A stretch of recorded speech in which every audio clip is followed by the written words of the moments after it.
গরিবের বাড়ি? মাটির বাড়ি? ঠিক আছে, মাটির বাড়ির মধ্যে ঢুকো। ভিতরে দেখো তো কোনো ক্যালেন্ডার ফ্যালেন্ডার আছে কি দেখো তো, ভিতরে ঢুকো তুমি। বাড়িতে ক্যালেন্ডার দেখতে পাচ্ছ টাঙানো আছে? ঢুকলে কটা ঘর আছে? বাইরে, ভেতরে ঢুকতে পারছো না? এবার আমি তোমাকে দেখো দেখো ঘরের মধ্যে দেখো, ঘরগুলো কেমন, ঘরের ভিতরে কী কী রয়েছে?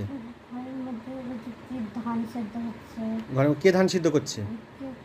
মানুষ কাকে দেখতে পাচ্ছি না, ধান সেদ্ধ হচ্ছে, ধান দেখছি। হুম। আর কেমন চালা বাড়ি ছবি। হ্যাঁ, বাড়ি চালা। আর একটা ঘর? আরেকটা ঘরটা ভালো। ওই ঘরের মধ্যে কে আছে? তোমার বর টর কেউ কাউকে দেখতে পাচ্ছ? না, আমি কোনো মানুষকে দেখতে পাচ্ছি না। কোনো মানুষকে দেখতে পাচ্ছ না? ঠিক, তুমি যাও রান্নাঘরে, যাও তোমার বাড়ির মধ্যে ঢোকো। বাড়ির মধ্যে কী কী রয়েছে দেখো ভালো করে, কাপড় জামা।